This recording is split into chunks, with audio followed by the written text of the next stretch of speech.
Muchas gracias tengan todos ustedes en esta mañana, importante no solo para la masonería del Perú, para la masonería latinoamericana, sino para la masonería universal.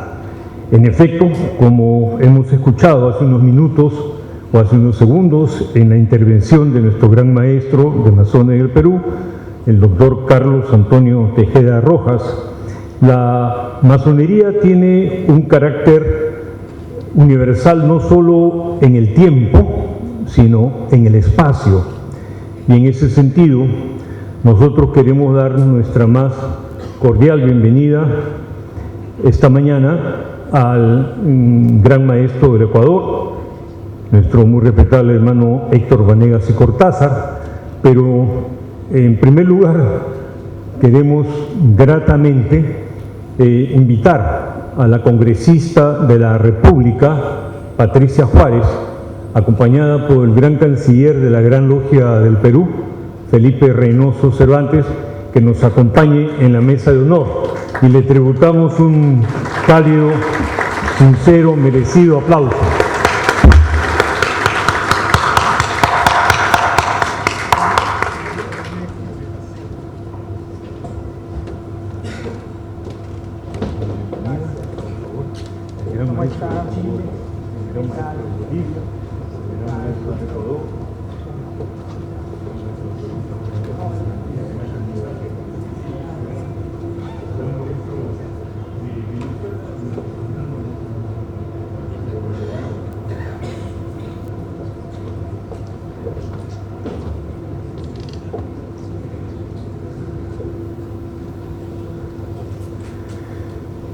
Contando entonces entre nosotros con la grata y distinguida presencia de la congresista Patricia Juárez,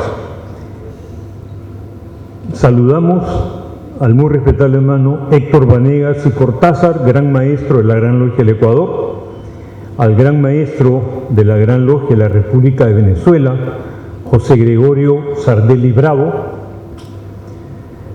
al gran maestro de la Gran Logia de Bolivia, Jorge Badani Lenz, al gran maestro de la Gran Logia de Chile, Sebastián Jans Pérez, quien está además acompañado por el gran orador Rubén Leal. La Gran Logia Simbólica del Paraguay se hace presente con su gran canciller, Iván Lampert Soler, y de manera muy especial, entre nosotros y ocupando un sitial en esta mesa de honor, se encuentra el muy ilustre y poderoso soberano gran comendador del Supremo Consejo del grado 33 para la República del Perú, el ingeniero Héctor Arturo Farfán Estampa. Muchas gracias. En primer lugar, y rogándole las palabras de bienvenida del caso, antes de empezar con el programa que tenemos previsto para esta mañana, vamos a solicitarle a nuestro muy respetable hermano Paz, gran maestro de la Orden, el ingeniero Manuel Jesús Manrique Ugarte, que haga uso de la palabra. Gracias, Carlos. Buenos días con todos. Gran maestro, congresista Patricia Juárez, muy amable, gracias por aceptar la invitación. Muy respetables hermanos, grandes maestros, soberano, gran comendador, señoras y señores, jóvenes estudiantes del Colegio Concordia Universal.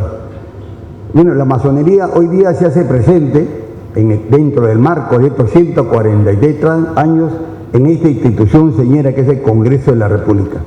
Tenemos los masones cierto derecho, lo digo, como forjadores, ¿no es cierto?, de la institucionalidad democrática y republicana en el país. No venimos a reclamar, sino a ofrecer nuestro apoyo justamente a la institución para que con las fuerzas cívicas unidas podamos darle estabilidad a este país. Nos encontramos siempre orgullosos que miembros de la orden o familiares directos de los miembros de la orden trabajan en el Congreso poniendo su granito de arena en el esfuerzo de constituir la patria grande. Hoy en día, como siempre, la masonería quiere abarcar un tema interesante, fundamental para el manejo de la República, que es el tema de la democracia. Y hemos invitado y hemos recibido la respuesta generosa del muy respetable hermano Gran Maestro Chile en hacer justamente hoy en día la charla referida a este tema. Y posteriormente vamos a escuchar también a nuestro muy respetable hermano Carlos Tejeda para desarrollar el tema masonería y educación, que es justamente los dos grandes pilares para los cambios que todos esperamos. Todos coincidimos que el Perú siempre es un país que necesita permanente y constantes reformas, pero todas estas las podemos realizar siempre en base a estos dos pilares: democracia, que es el respeto a la opinión de todos, y educación, que es la base y fundamento para obtener una buena propuesta, ¿no es cierto? No solamente para elegir bien, sino también para saber elegir y escoger. Yo les agradezco en nombre de la Gran Logia de Perú vuestra presencia y por supuesto a los muy respetables hermanos que nos acompañan, que van a ser protagonistas en próximas exposiciones. El agradecimiento de la Gran Logia del Perú por su presencia. Muchas gracias.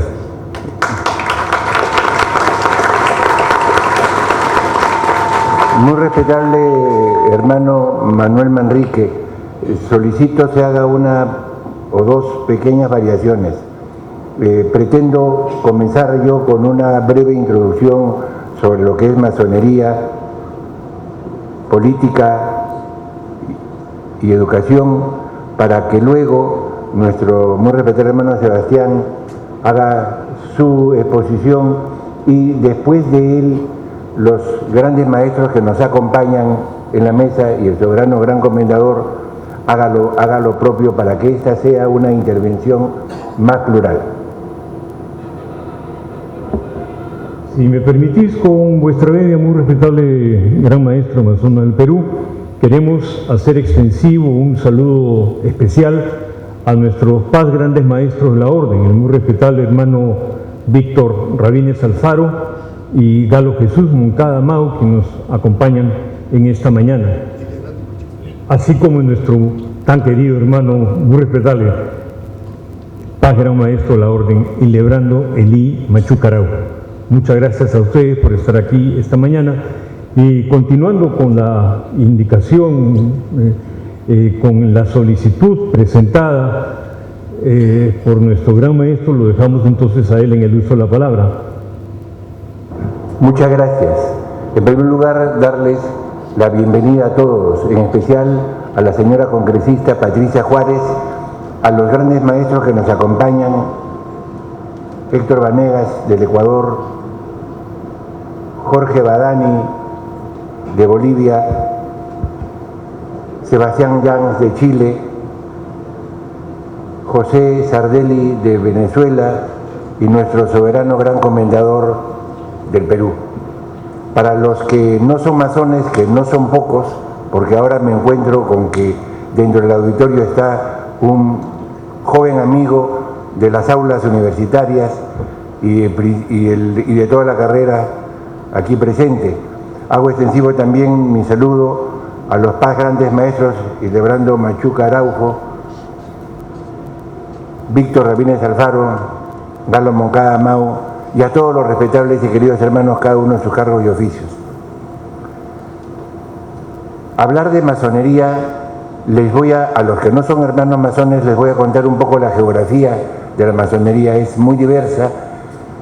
La masonería se practica en más de 140 y tantos ritos en todo el mundo, con mayor o menor cantidad.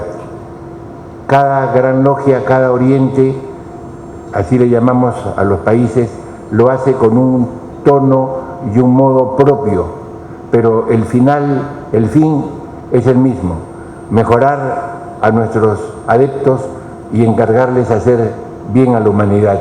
Dicho este principio de con cualquier otras palabras, Dentro de uno de esos ritos, el rito escocés antiguo y aceptado, tiene en la Gran Logia del Perú la encargada de seguir los 3 primeros grados simbólicos, y a partir del 4º hasta el 33 lo tiene nuestro soberano y muy ilustre hermano Héctor Farfán Están, que es quien dirige el Supremo Consejo para el Rito Escocés para la República del Perú.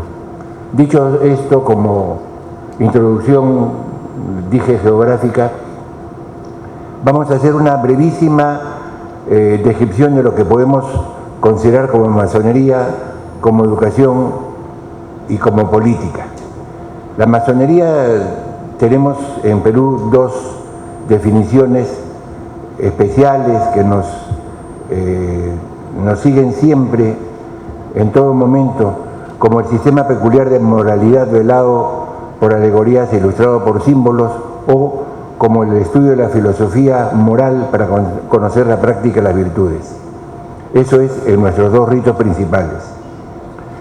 Finalmente, la masonería, no finalmente, sino más exactamente, la masonería es una forma de mejorar al hombre, es una forma de superación, es una escuela de superación espiritual. Nosotros nos perfeccionamos intelectual y moralmente hasta intentar ser mejores personas.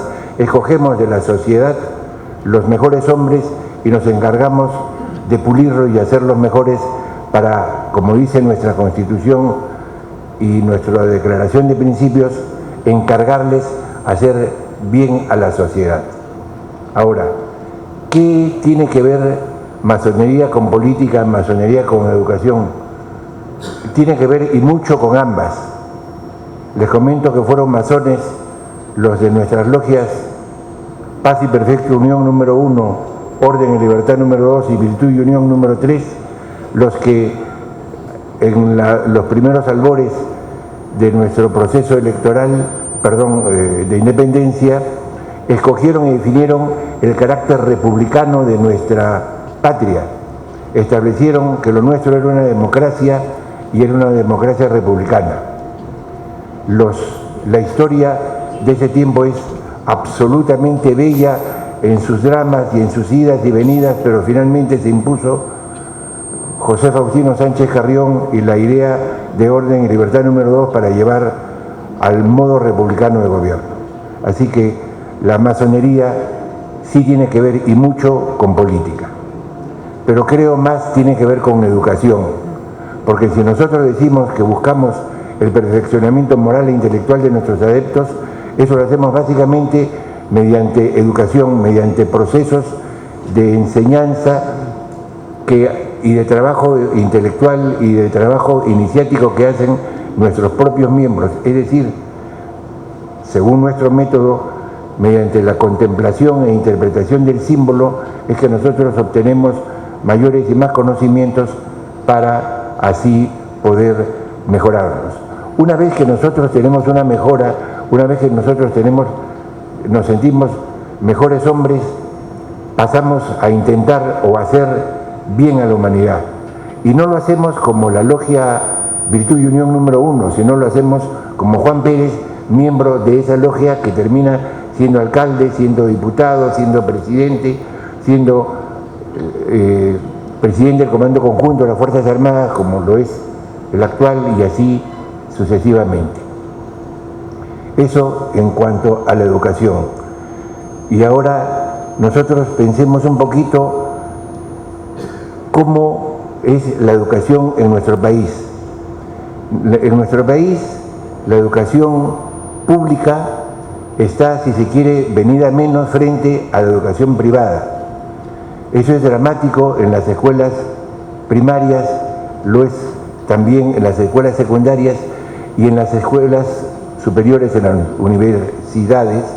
También se produce ese fenómeno, pero con algunas excepciones que confirman esa regla. Finalmente, nuestra enseñanza particular, privada, resulta más auspiciosa y mejor que la pública. ¿Y esto políticamente qué significa? Significa que el acceso a la educación mejor solo la tienen quienes pueden pagarlo, no quienes recurren a la enseñanza pública. Y eso afecta dramáticamente la política. La política es el arte del buen gobernar, es el escoger, como decía Abraham Lincoln, es el gobierno del pueblo, para el pueblo y por el pueblo, pero ¿qué tipo de gobierno podemos esperar si tenemos personas poco ilustradas? El punto es buscar una mayor educación pública para así poder lograr que nuestros políticos sean producto de una mejor educación, sean electos por quienes se preocupan por mejorar su sistema educativo y finalmente puedan ser a la vez fieles guardianes de lo que prometió el político y lo que ese político debe de cumplir.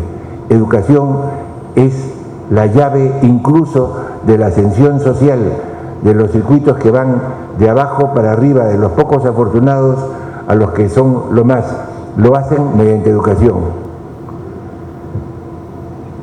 Tenía un largo discurso que felizmente no pude imprimir por fallas técnicas en la oficina, así que habiendo terminado ya esta presentación, le cedo la palabra a nuestro muy respetable hermano Sebastián Yans, gran maestro de la Gran Logia de Chile.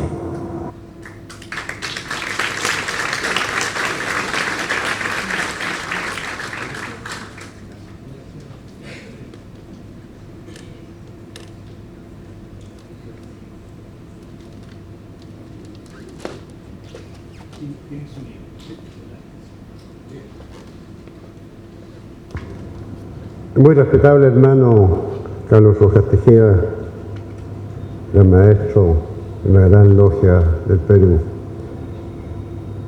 Honorable congresista de la República del Perú, muy respetables hermanos grandes maestros, ilustre y poderoso hermano Héctor Farfán, soberano gran comendador, autoridades masónicas de las grandes logias y especialmente la Gran Logia del Perú, muy queridos hermanos, señoras y señores, y permítanme en los vocativos incluir a las alumnas y alumnos del Colegio de Inspiración Masónica de esta ciudad capital.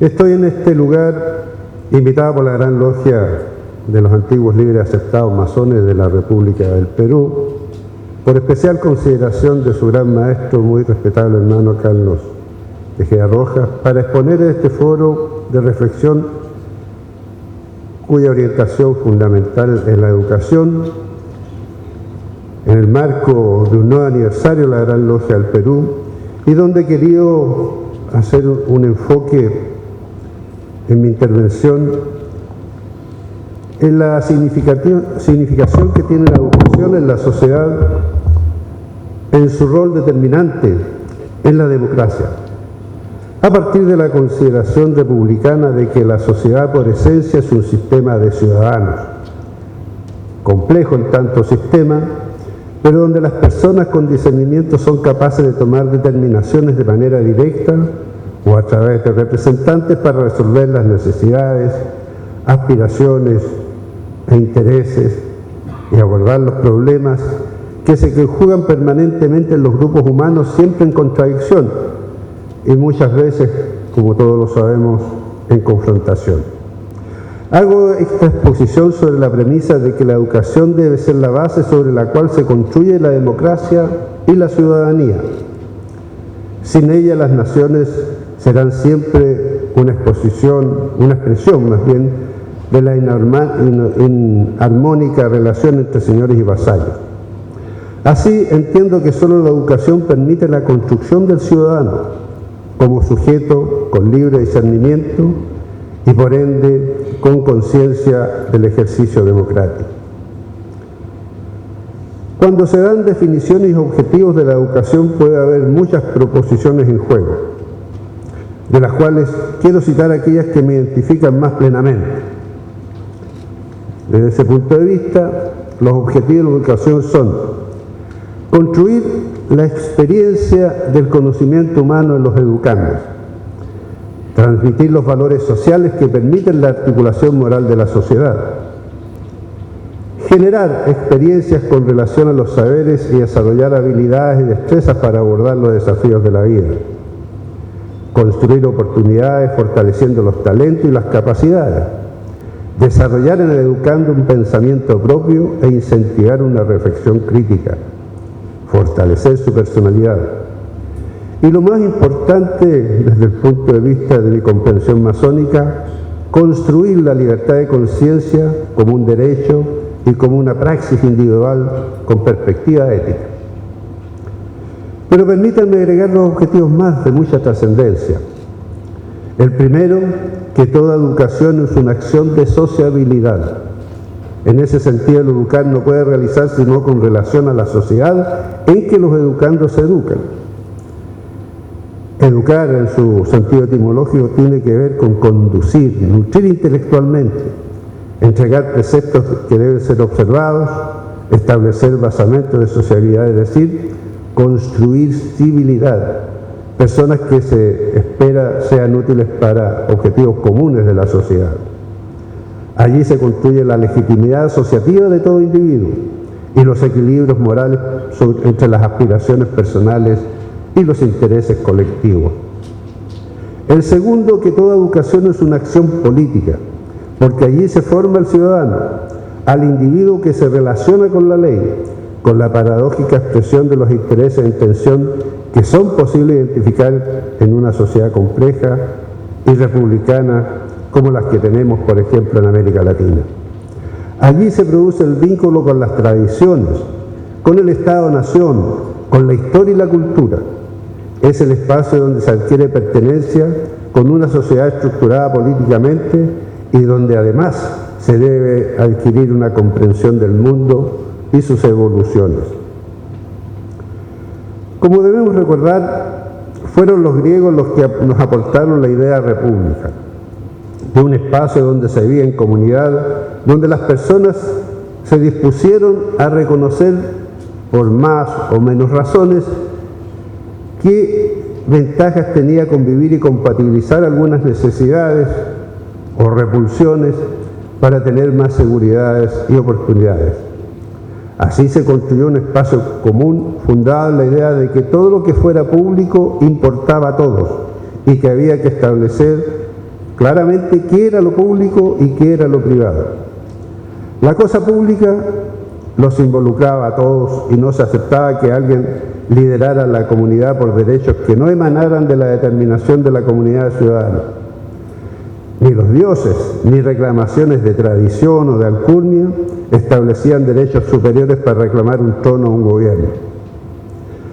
La república, en su idea clásica griega, viene a fundarse entonces en el principio isonómico, donde todos los ciudadanos son iguales en deberes y derechos, y que nadie puede asirse del poder político reclamándolo como una herencia o por mandato de los más poderosos.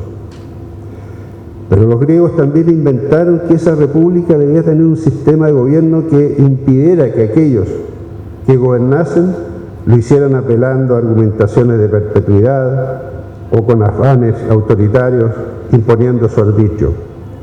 Establecieron una forma de gobierno en que todos elegían a los que debían gobernar, al que iban a gobernar, con lo perentorio de que si alguien no lo quería hacer, estaba obligado a hacerlo.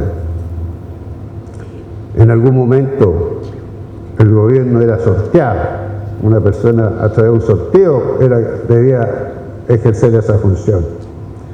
Siglos después aquello fue retomado por la Ilustración y las revoluciones que vivió Francia y Estados Unidos, y desde luego por todas las revoluciones que buscaron superar las coronas europeas, entre ellas la revolución que desarrollaron los libertadores de la América hispanoparlante.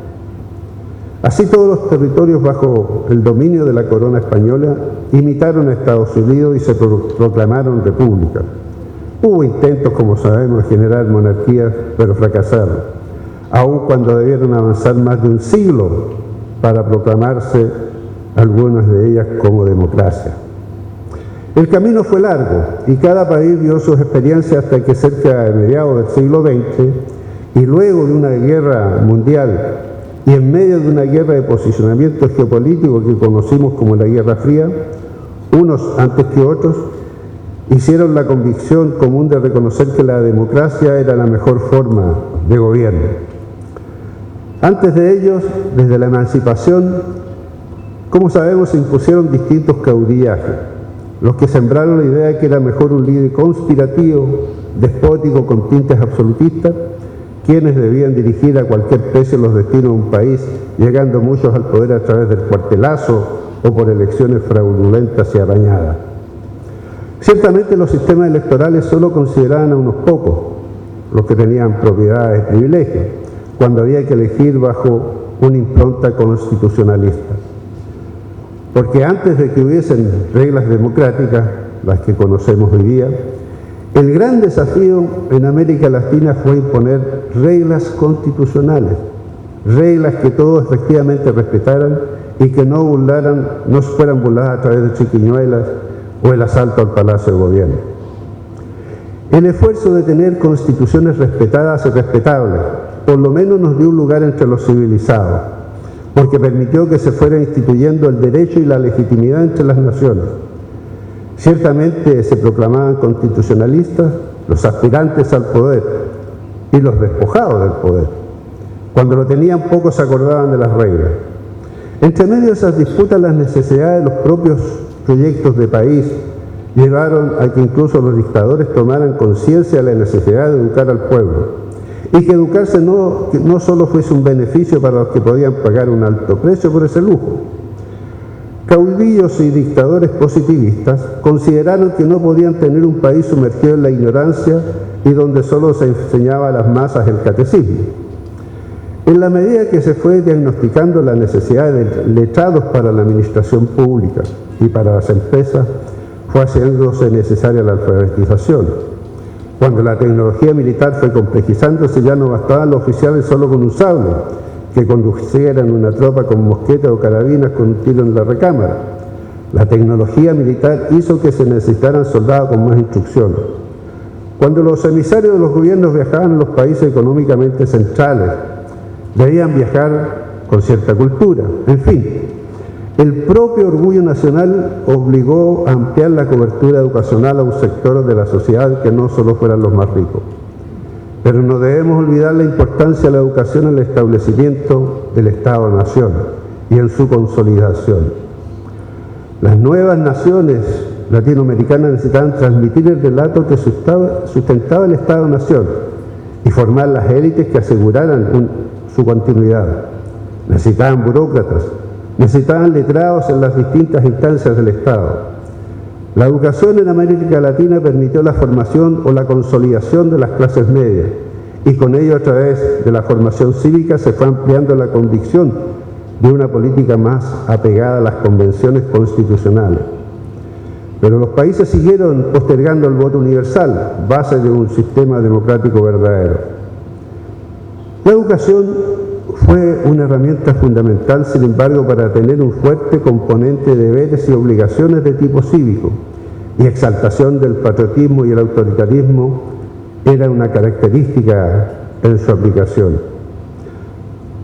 Solo después de esa Segunda Guerra Mundial, la idea de la democracia pasó a adquirir una relevancia superior, y con ello también pasó a ser parte del léxico político de las élites latinoamericanas. Aunque ello fue preliminarmente una voluntad, ya que las prácticas democráticas debieron esperar en algunos casos mucho más de lo necesario.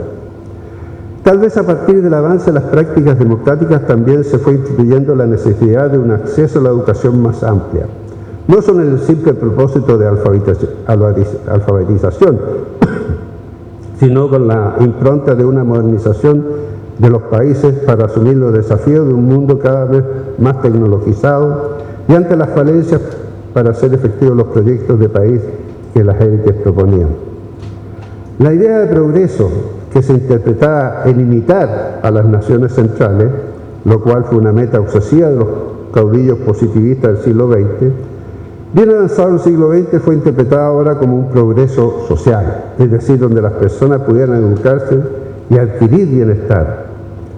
Durante la Guerra Fría entre Oriente y Occidente, las élites latinoamericanas entendieron que el analfabetismo y la miseria eran la causa de una permanente inestabilidad política y contraria a cualquier sueño nacional.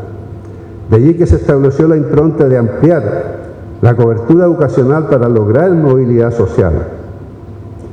Sabemos que los procesos políticos que vivió América Latina en los años 60 y 70 del siglo pasado hicieron polvo la democracia, incluso los constitucionalismos, como consecuencia de la tensión de la Guerra Fría, introducida también en los territorios de los países al sur del Río Grande o Río Bravo, según la mirada de ese río.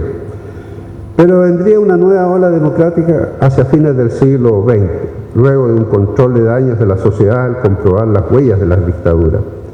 Con ello se establecieron derechos que venían postergados y que eran parte de la profunda voluntad democrática sostenida en la Comunidad Europea y en el compromiso de Estados Unidos de representar el liderazgo del mundo sometido a reglas constitucionales, al ejercicio democrático y al imperio del derecho.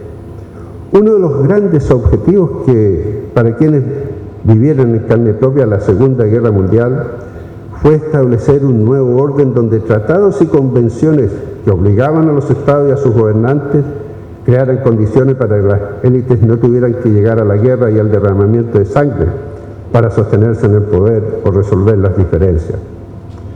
Un pacto militar de autodefensa obligó a que las naciones de Occidente estuvieran caracterizadas por un sistema político común y creció desde entonces el prestigio de la democracia.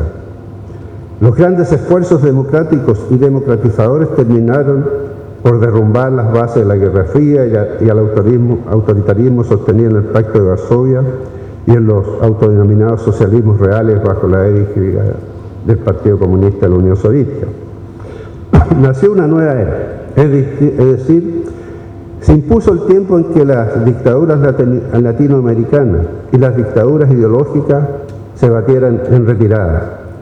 La democratización trajo consigo grandes esperanzas y no menores demandas, entre ellas el derecho a todos de la educación, lo que provocó la ampliación del acceso en muchos países latinoamericanos, y los gobernantes democráticos hicieron esfuerzos denodados para asegurar derechos en aquellos aspectos, siendo la cobertura uno de los objetivos fundamentales, unos más que otros, dependiendo de los recursos y las prioridades.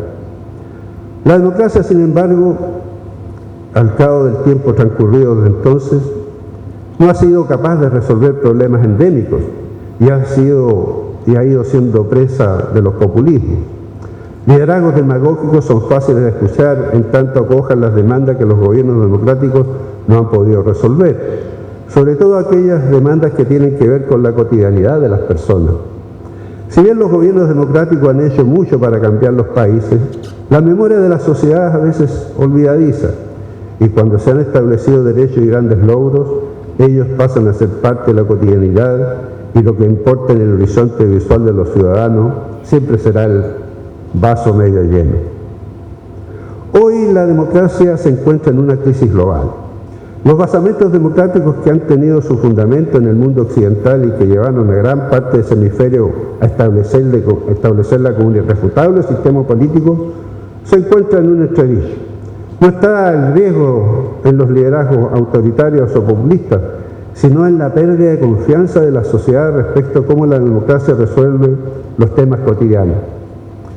En lo que respecta a América Latina, el estudio de opinión pública realizado por respetadas encuestas da cuenta de ello.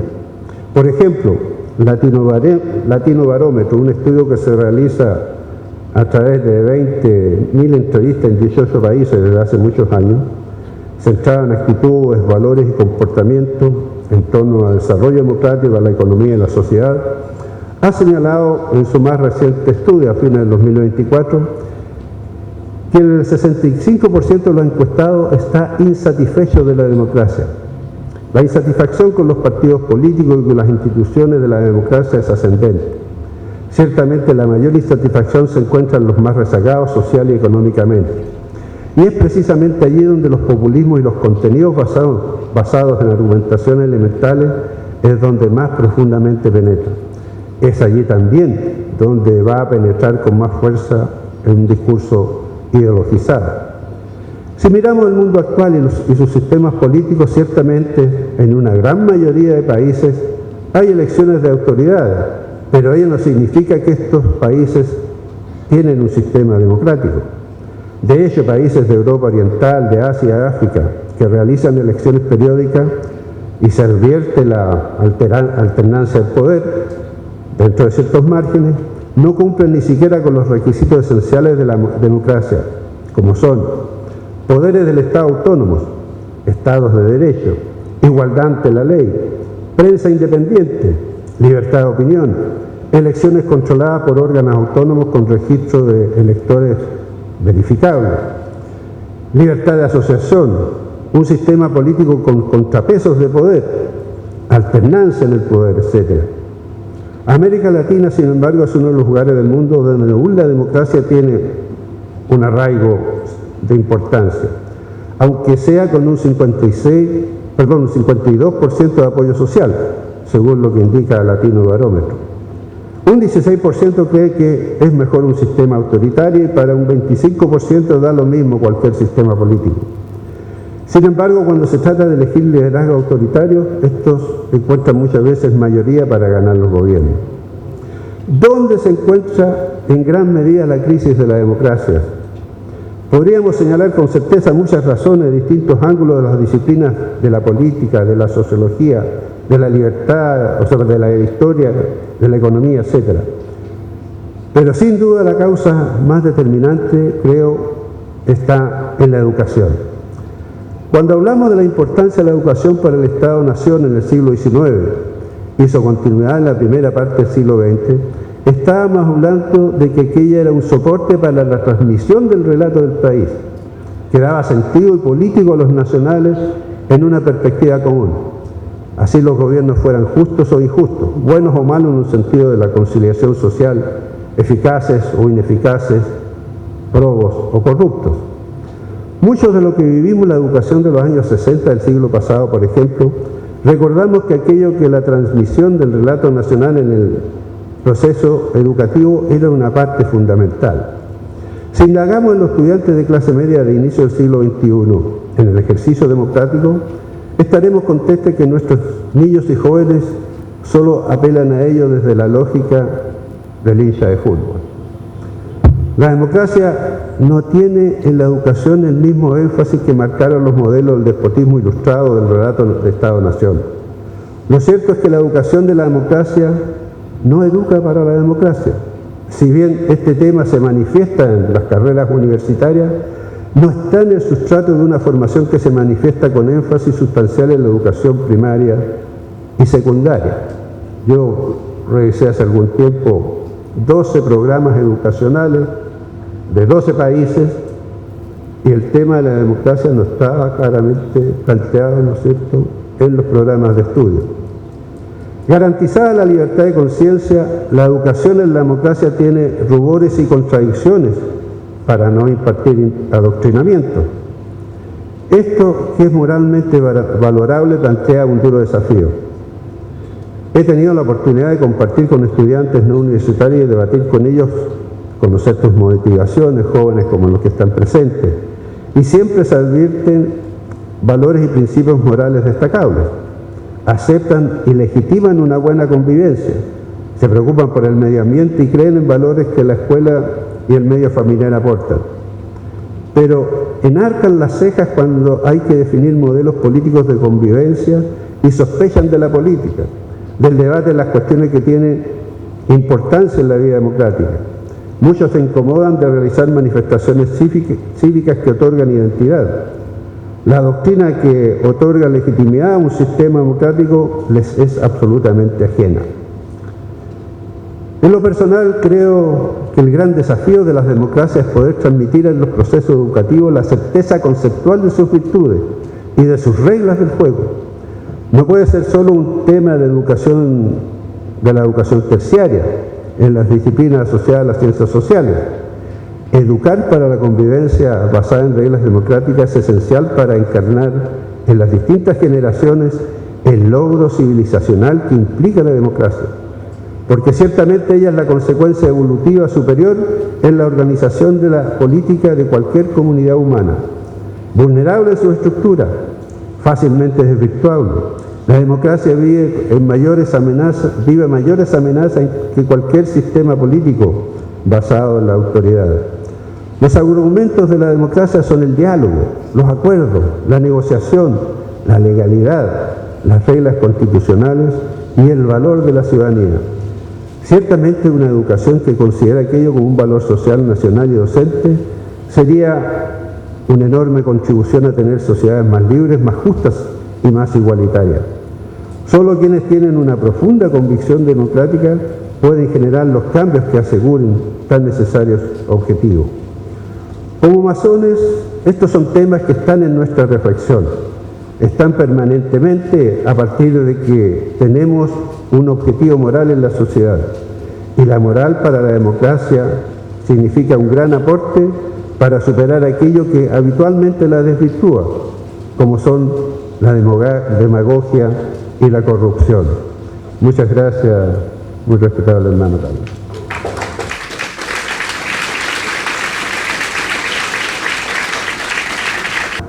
Cedo la palabra a nuestros grandes maestros que nos acompañan para que hagan aportes a la magnífica disertación del muy respetable hermano Sebastián Yans y nos señalen experiencias de sus propios países.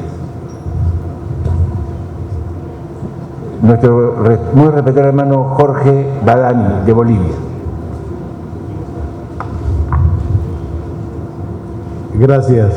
En primer lugar, permítame saludar a la congresista Patricia Juárez, gran maestro de la Gran Logia del Perú, Carlos Tejeda, muy respetables maestros de Chile, Ecuador, Venezuela, soberano gran comendador, paz grandes maestros, queridos hermanos maestros,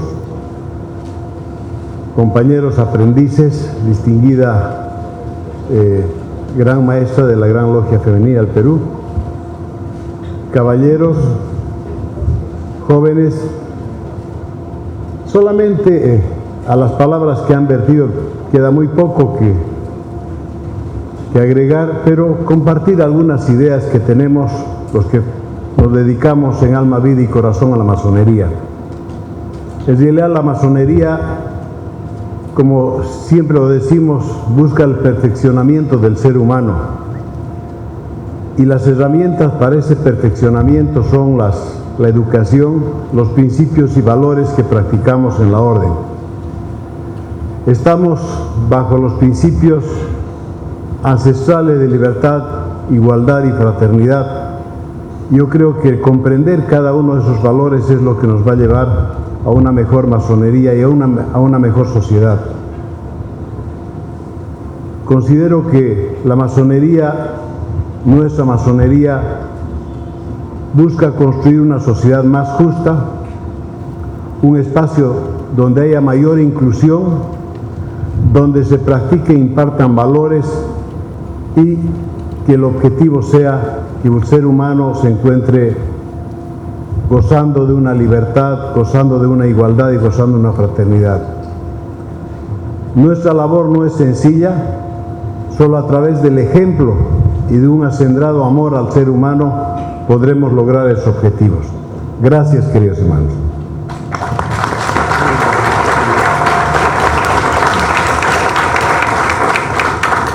Muy respetable hermano Héctor Vanegas, gran maestro de la Gran Logia del Ecuador. Como buen abogado, escoge el atrio.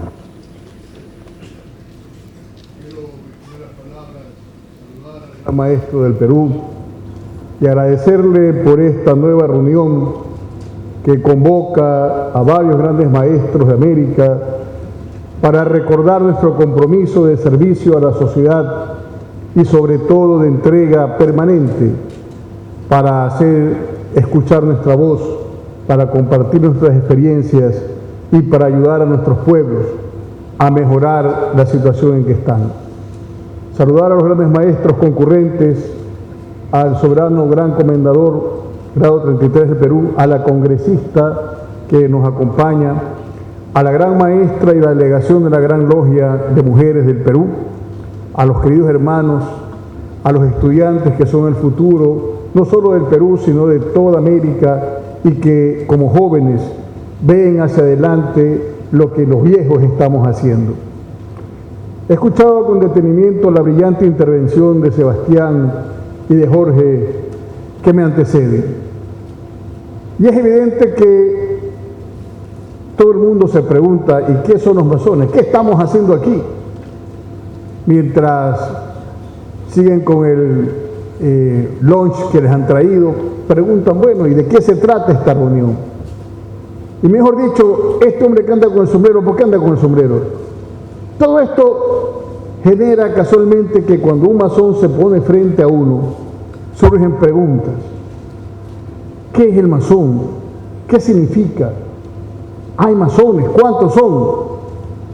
Creo que la masonería, a mi juicio, ha existido desde el primer hombre, desde Adán para aquellos que somos católicos, que pisó la tierra.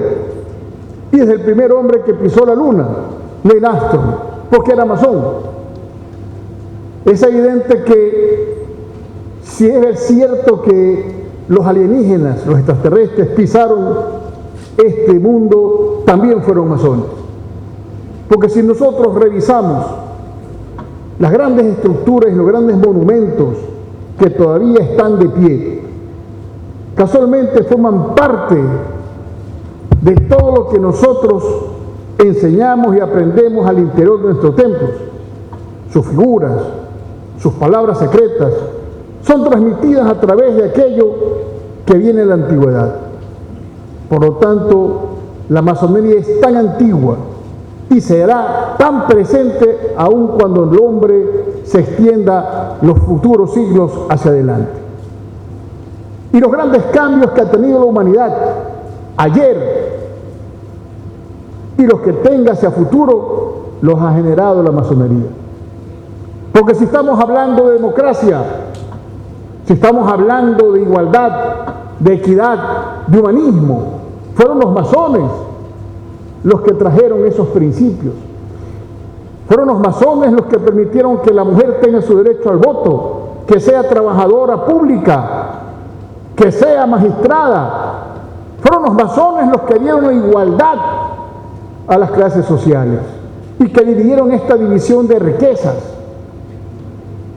Fueron los masones los que hace muchos siglos se reunieron en América y se rebelaron contra el yugo. Y por eso, en todas las plazas de América hay estatuas de hermanos nuestros que representan ese símbolo de amor a la patria, de amor casualmente a cada pueblo que representaron. ¿Qué los unía? Los unía un compromiso de servir a su comunidad.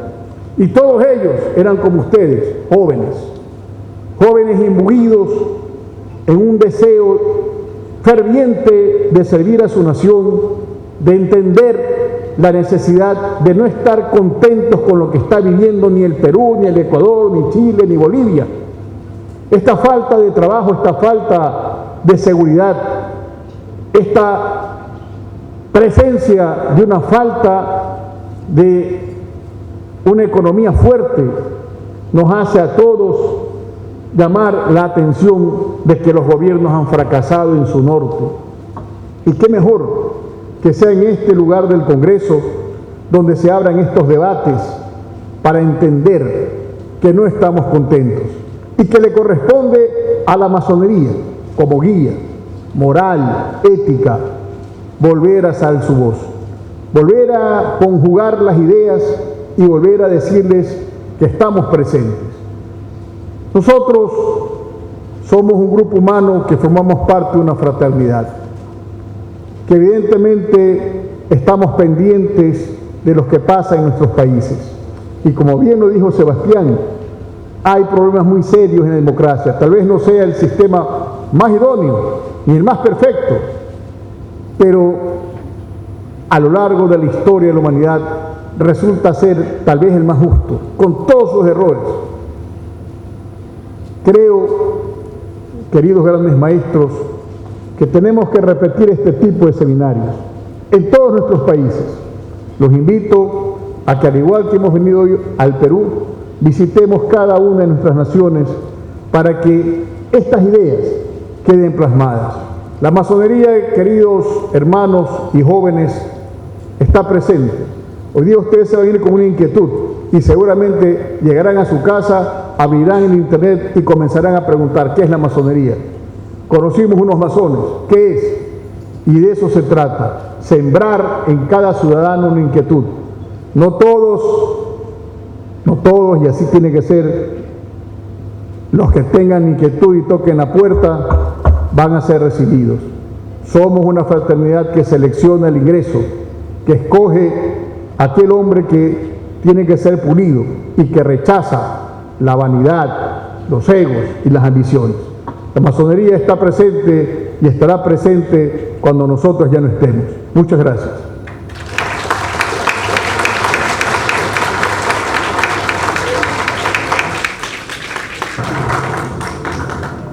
Muy respetable hermano Jorge Sardelli, gran maestro de Venezuela.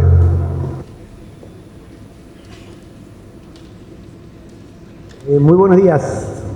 Quisiera empezar saludando a la congresista, bienvenida a la gran maestra femenina del Perú y a todas las damas presentes. Igualmente a nuestro muy respetable gran maestro Carlos Tejera Rojas, a todos los grandes maestros asistentes, paz grandes maestros, queridos amigos de la fraternidad y sobre todo a la juventud, que es la generación de relevo de esta amada patria del Perú. Hoy para la masonería venezolana es un verdadero placer y un honor estar aquí en el aniversario número 143 de la Gran Logia de los Antiguos Libres y Aceptados Masones del Perú. Este hito no es una mera fecha en el calendario, sino el testimonio viviente de la experiencia masónica que hemos obtenido, de los valores y principios que atesoramos y de la búsqueda inquebrantable de la verdad, de la sabiduría y sobre todo de la fraternidad. El nombre que se le colocó a este congreso, Masonería y Educación, me llama poderosísimamente la atención, porque la masonería es la universidad de la vida. Aquí aprendemos principios y valores que nos llevan a demostrar qué es la masonería en la sociedad. Nuestros principios nos preparan para influir de una forma positiva en ella. La masonería nos lleva a pensar más sobre la vida humana, ese cúmulo de herramientas que ellas nos da a través de los grados, desde el grado que empezamos, que es el primer grado, hasta que llegamos al grado 33. Hay un cúmulo de conocimientos que te preparan para tú poder resolver cualquier problema que se te presente en la adversidad. La masonería tiene la capacidad, mis queridos hermanos y amigos, de darnos esa verdadera fortaleza que necesitamos. Nosotros podemos atraer lo que nosotros querramos. Tenemos esa capacidad. Imagínense ustedes despertar todas las mañanas con el poder de poder moldear el día exactamente como tú lo desees. Esas herramientas te las da la masonería. La masonería nos enseña que para poder atraer lo que nosotros querramos, tenemos que cambiar nuestros pensamientos, para que así puedan cambiar nuestros sentimientos. Los pensamientos representan a la energía eléctrica y los sentimientos la energía magnética. Para nosotros poder atraer las cosas buenas, nosotros tenemos que primero cambiar nuestros pensamientos, y estamos completamente seguros que de esa forma podremos cambiar nuestros sentimientos y ser cada día una mejor persona.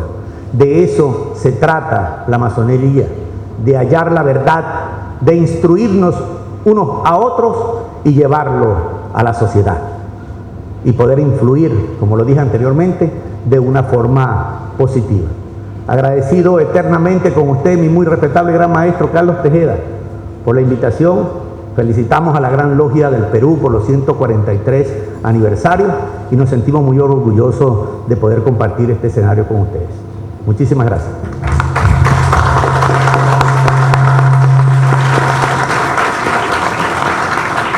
Muchas gracias, muy respetable hermano Jorge Sardelli. Ilustre y poderoso hermano Héctor Farfán Están, por favor, unas palabras al respecto.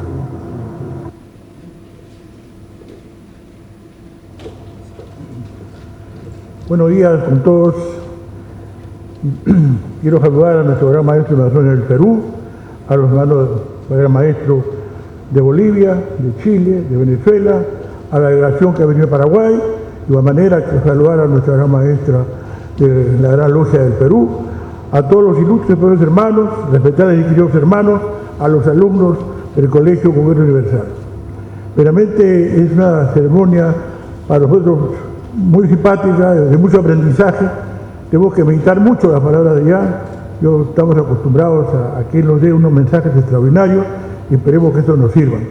Yo lo único que puedo decirles es que los masones nos caracterizamos por algo, y ahí tenemos que siempre ser hombres libres y de buenas costumbres. En el momento que nosotros dejemos de ser hombres libres, ya no somos masones. Y si no tenemos buenas costumbres, peor todavía. Nosotros debemos ser el ejemplo de la sociedad. Para eso somos masones.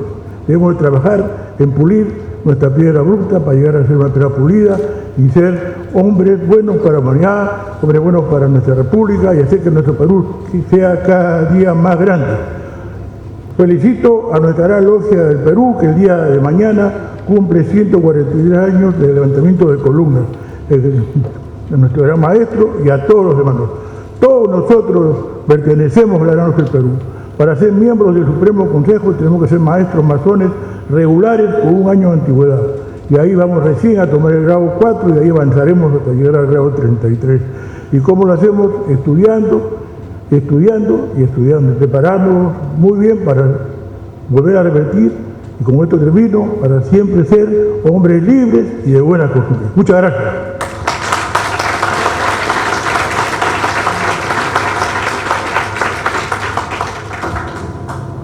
Respetable hermano Carlos Alberto Irigoyen, devuelvo la conducción.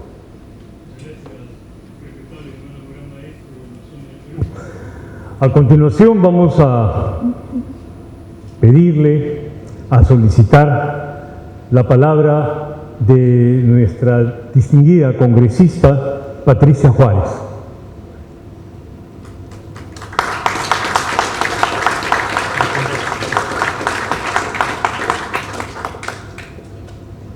Muy buenos días a todos, señor Carlos Antonio Tejeda Rojas, Gran Maestro de la Gran Logia del Perú, señor Sebastián Llans Pérez, Gran Maestro de la Logia de Chile, señores Grandes Maestros de Bolivia, Ecuador, señor Felipe Reynoso Cervantes, Gran Canciller de la Gran Logia del Perú, señores Grandes Maestros, invitados todos.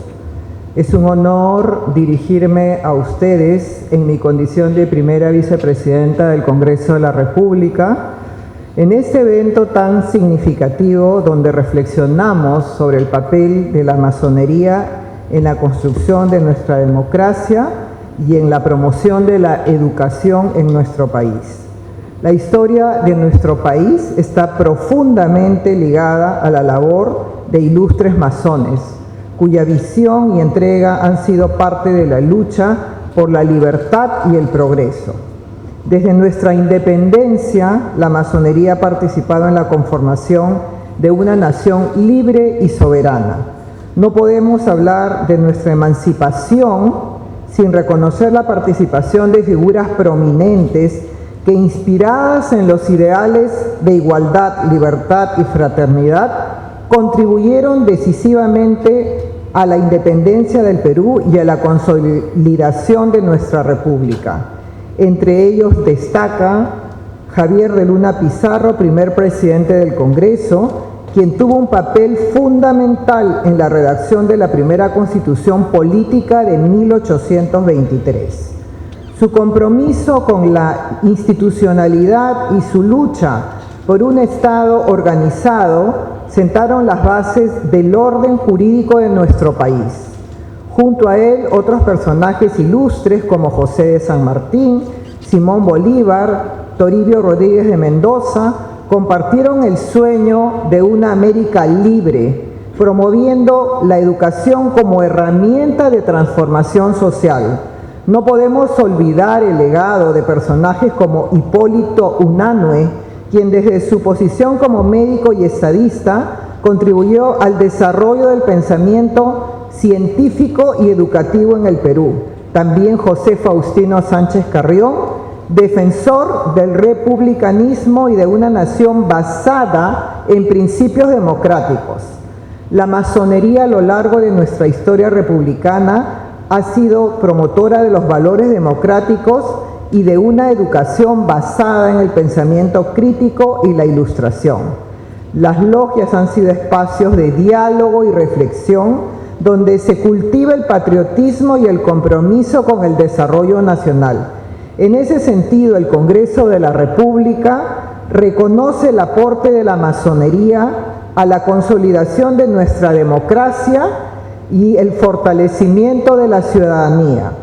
La defensa de la libertad, el respeto a la diversidad del pensamiento y la promoción de la educación como pilar del desarrollo continúan siendo retos fundamentales para nuestra sociedad. Reafirmamos nuestro compromiso con estos ideales y reconocemos el legado de los masones que han contribuido a la construcción de un Perú más justo y equitativo. Muchas gracias.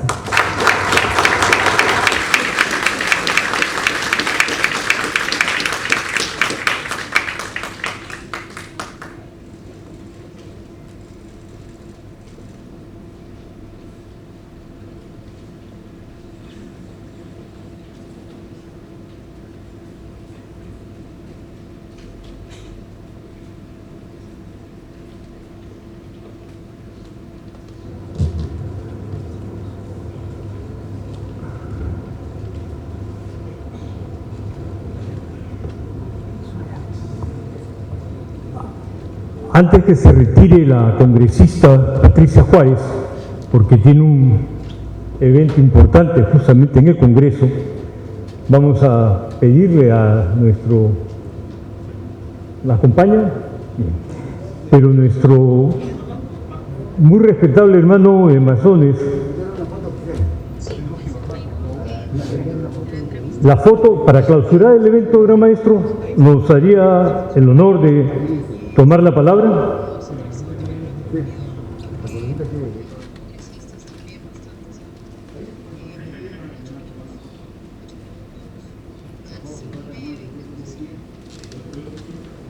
El honor se pusiera de pie para tomar la foto oficial, se lo agradeceremos.